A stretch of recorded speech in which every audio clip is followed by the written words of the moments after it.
This is one of those episodes I have trouble quantifying. I enjoyed watching this episode, and I'm actually quite curious to hear how many of you guys enjoyed this episode as well. But if you look at it fundamentally, it's not actually that good of an episode. It suffers from two pretty major flaws in it. First, the entire episode, for up until about the 33-minute mark, so a huge chunk of the episode, is all very slow, very well done build-up. Ron Jones's music and the excellent directorial work, which I'll talk about in a second, really contributes to this atmosphere of sort of creepy, unknown mystery. It is very well presented. And then there's what amounts to no real payoff to that. It's more like, oh. You know what I mean? And I almost feel like that deflates the episode in several ways.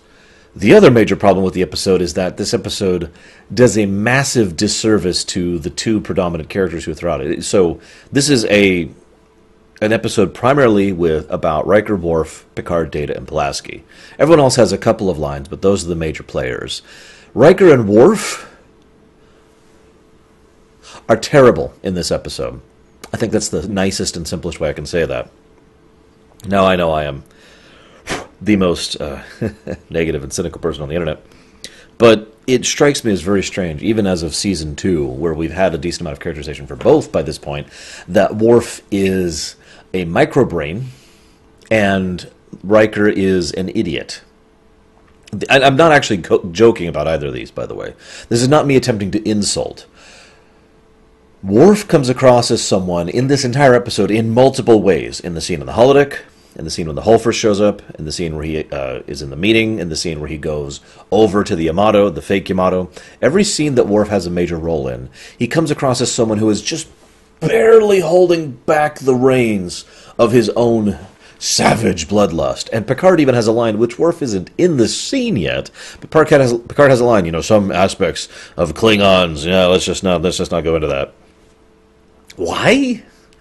Was that what they were going for? The idea that Worf is an unbridled, unstoppable rage machine, except he happens to keep himself controlled all the time? I don't know. I think they went a little bit overboard with that. And Riker, oh my god, Riker.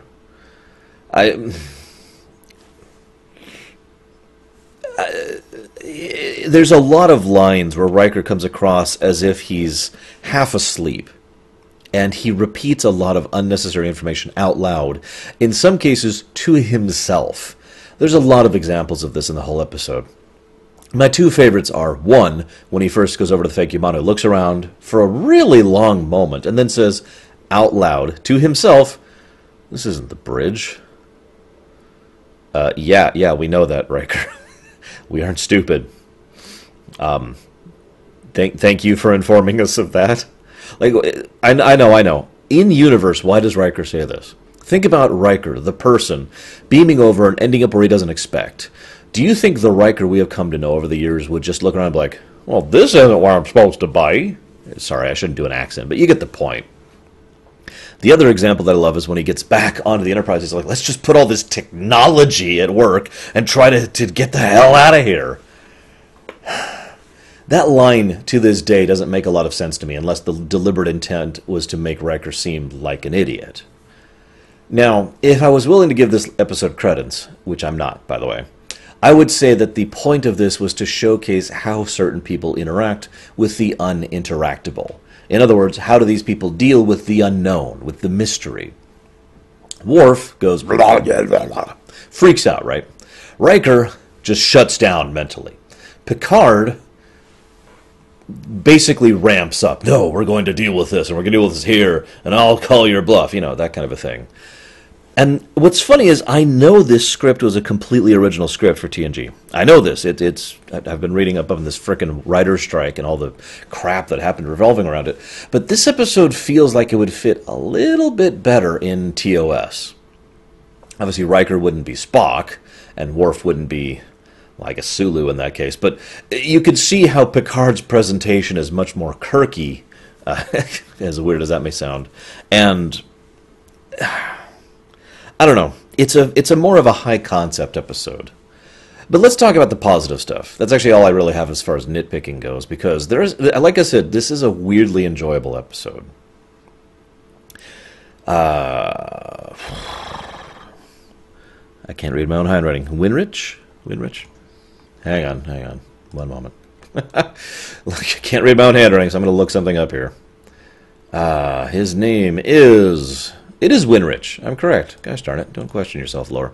Winrich Kolbe. This is actually his first directorial debut. I'm saying that completely wrong. This is the first time he has directed for Star Trek. And I think he did a really good job with it. See, they handed him a script and said, okay, you've got 5 sets. Most of them are the same sets over and over and over. It's a bottle show. Remember, financial issues and the script issues, so they were just like, make something happen. He's like, okay.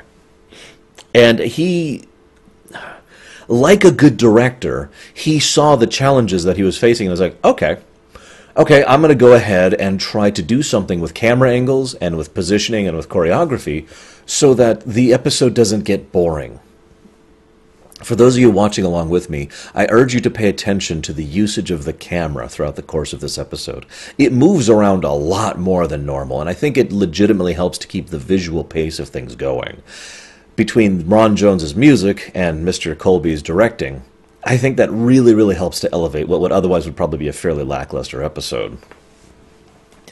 Now, that being said, I think the script for this episode is frankly bad.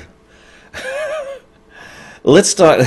I mean, I know I said I'm done with negative things, but I'm sorry, I forgot about this.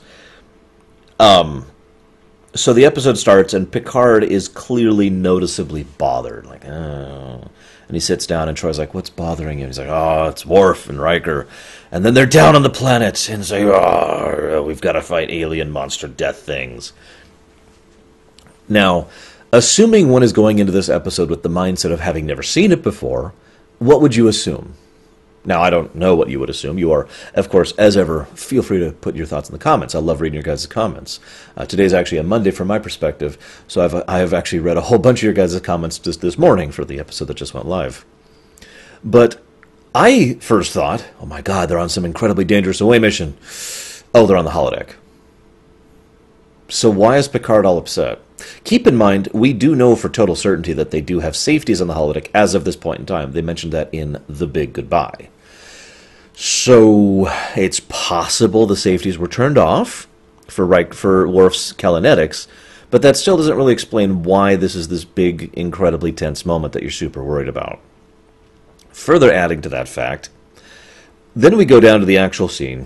Riker and Worf fight out their respective opponents, which is cool. And then Worf nearly attacks Riker. Why?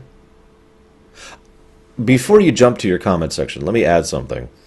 I know what most of you are probably going to say. Oh, it's because he was in bloodlust. First of all, as I've already said, I don't really think that's doing the character a service, and I really can't believe that Worf would be so bloodlusty that he would actually try to attack Riker after finishing that. I find that hard to believe, even at this point in time.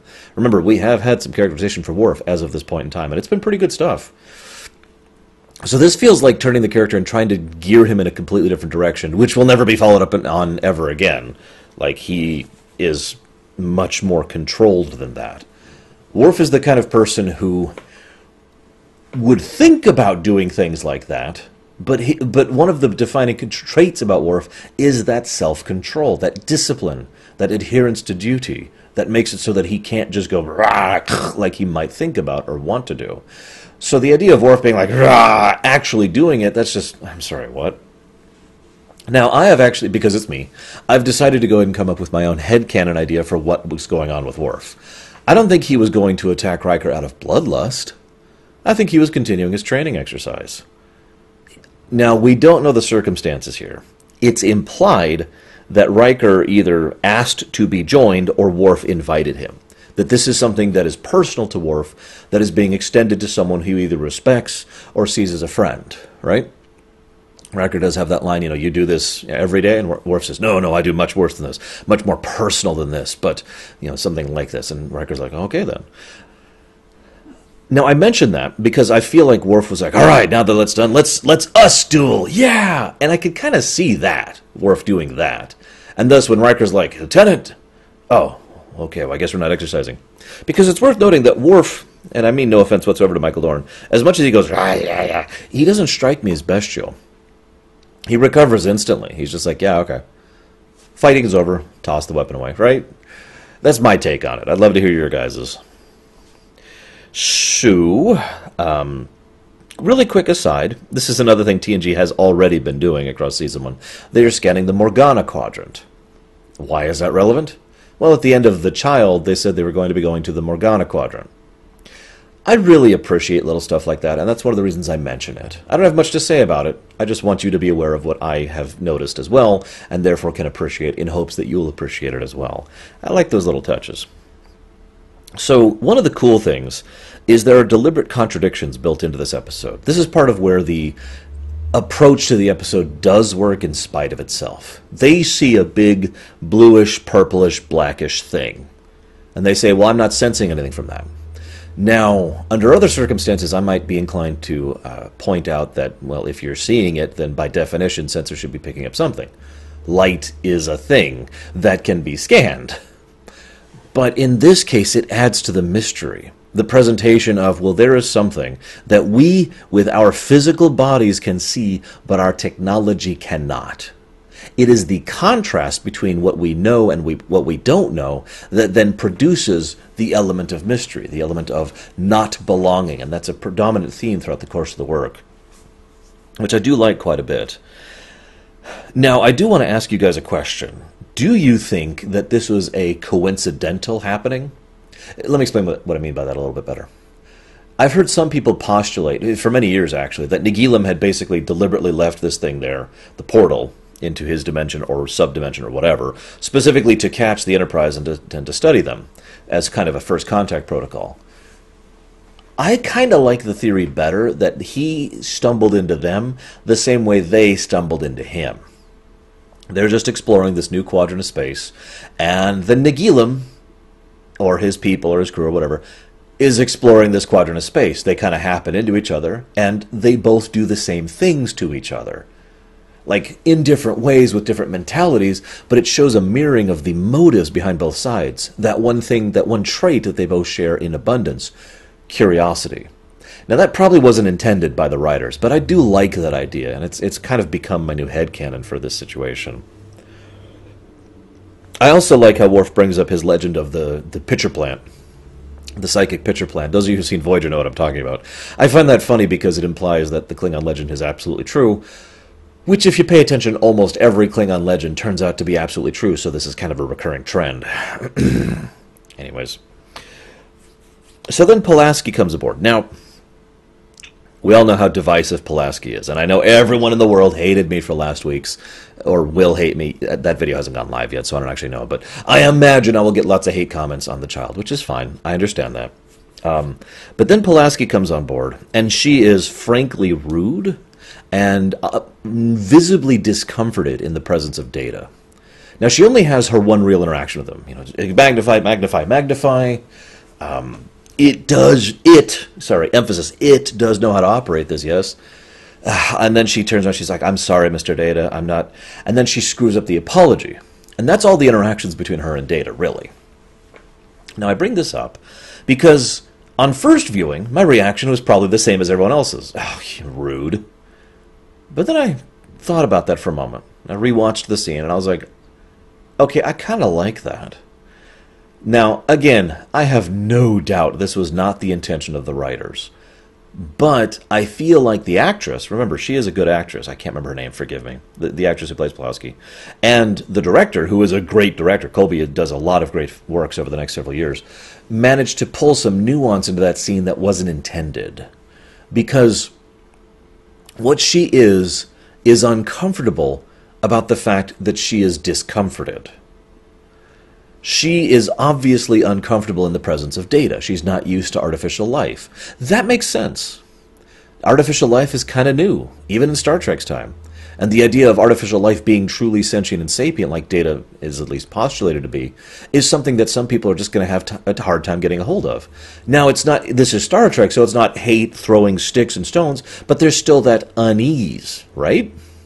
You add on to that for the fact that Pulaski is an old-time, old country doctor kind of a feel, right? So she's a little more old-fashioned, as we will see throughout the rest of season 2 as well. So she is even more uncomfortable around him than she normally would be. And then you add on to that the fact that she tries to make up for it and screws that up and feels bad for it. That's why I say she's uncomfortable about feeling discomforted. I'm trying to use different words just to make it easier to understand me. In other words, I like the presentation of her being human. Because most people do have certain types of groups or people or jobs, right, organizations, where we're just uncomfortable around them. Now, some people just kind of accept that. But then some people, and I've noticed this many times in my life, some people don't like the fact that they're uncomfortable. And that's what really bothers them. Not the android, but the discomfort at the android. Make sense? It's a nice little human moment. Anyways, so the whole episode is this wonderful slow build. It really is. And I like the increasing complexity of the experiments as they go, which is funny because it's kind of the same thing the Enterprise crew does as well. They kind of keep upping their game each new mystery. But so first we have, they're in there. There's no exit, okay? But then there's the loop. You know, they drop the thing and then they find it. Then there's a Diderdex. Okay, here's a hostile force. Here's a friendly force. Let's split the crew up. Let's loop the crew. Let's try to force them to abandon the crew. And it just kind of keeps escalating in different structures. It almost feels like a legitimate scientific experiment. Like whoever wrote this sat down and put some time and effort into thinking, what would I be doing if I was trying to study these people? And I think it's wonderfully eerie. It's also nice, really quick, that the moment they have communication issues, Picard says, beam them back immediately. No hesitation, just, nope, get them back. Of course he can't, because Nagilum is interfering with the equipment. Remember, the power goes out a little bit too, and he messes with the sensors a little bit. And, of course, he manages to damage the ship with his fake Diderdex, and then he has the Diderdex explode in one hit, but no debris. And then they could beam on to nothing. I'm pointing this out because he obviously can fiddle with their technology. Keep that in mind in the back of your head, okay? So, then there's the Worf and Riker scenes. I've kind of already said all I have to say about them. Worf is and Riker is whatever. Moving on. Then Nagilum shows up at the 32-minute mark. Now, they do a wonderful job with Nagilum. He is distant. I don't mean physically. I mean, he is distant in his tone, and he sounds almost bemused most of the time he talks. He sounds detached, as if none of this has any personal significance to him, a very amoral kind of a mindset. And he is just enough familiar to be disturbing. He hits right that wonderful sweet spot of Uncanny Valley, where it's just, you're looking at that like, what am I looking at? Good God, right? Wonderful job with Nagilum. In fact, there's one thing that I didn't even realize I was noticing as disturbing until I really sat and thought about it for a second. Nagilum doesn't blink. I really like that little touch. Hands up, how many of you noticed, without me mentioning it, that Nagilum doesn't blink? It's a wonderful little detail.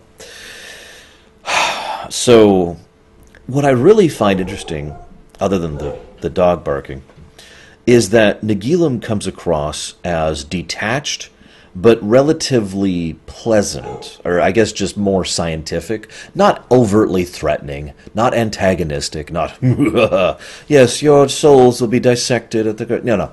There's nothing threatening about him at all, and there's actually a lot of really good dialogue going back and forth between him and Data and Picard and Pulaski. Good stuff. Probably my favorite overall scene, especially since it then ends with him talking about, how interesting. And then he kills the ensign to demonstrate existence and then cessation of his existence, which is at 1 minute and 33 seconds later. So we have a good 93 seconds of him just conversing normally and calmly with them, giving the audience just enough time to try and overcome their own unease before being like, oh yeah, by the way, I'm going to kill your crew.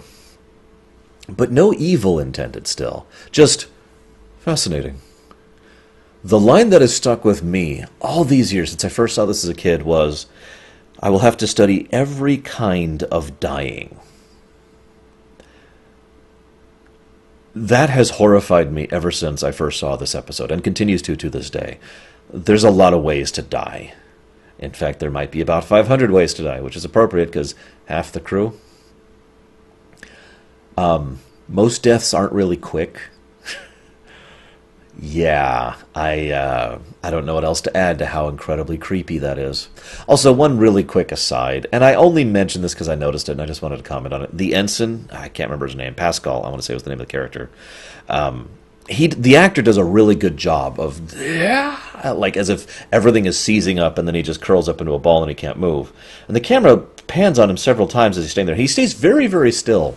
The problem is you can tell that his adrenaline's still up a little bit because you can literally see his nostrils flaring with how heavily he's breathing.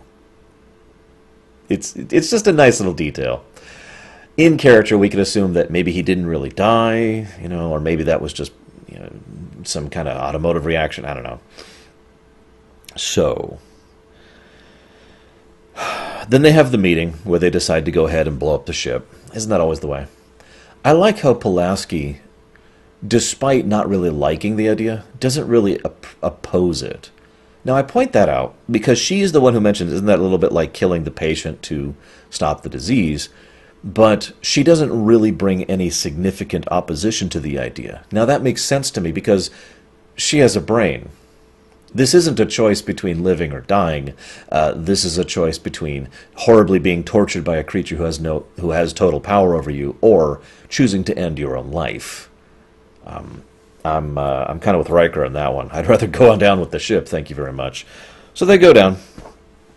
They start the self-destruct. The self-destruct proceeds normally. There's a wonderful scene where Data and Troy enter Picard's quarters. Props to both actors. Brent Spiner, Marina Sirtis.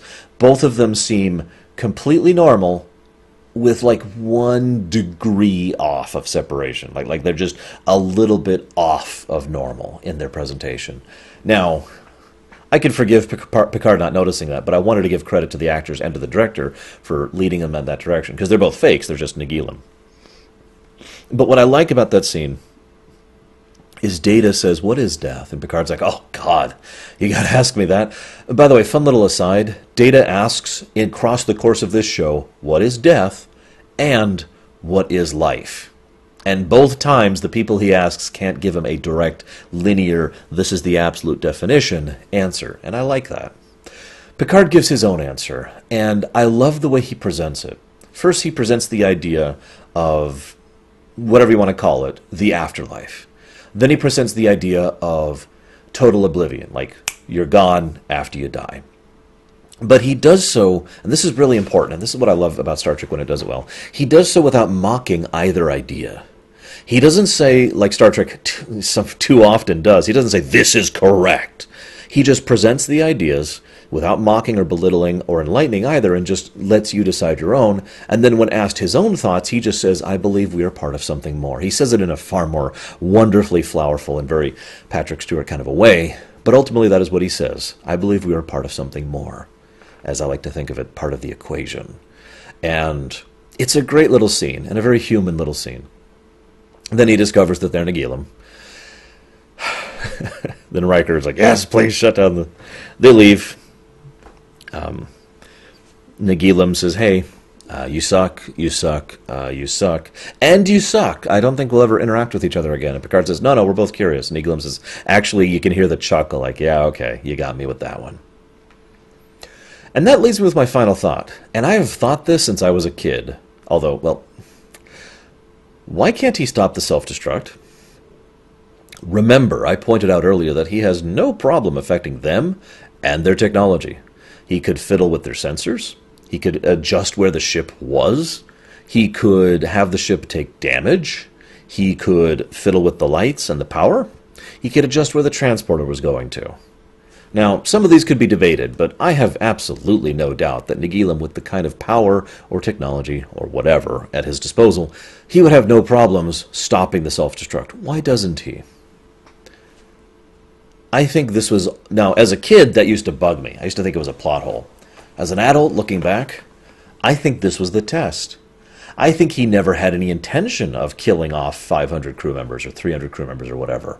I think the whole point was to present them the dilemma, the final complexity, where you've revealed your hand, but in so doing are provoking the target to see how they react. That is the final level of an experiment. All right, now that you have understanding and awareness of the fact that I am experimenting on you, what do you do?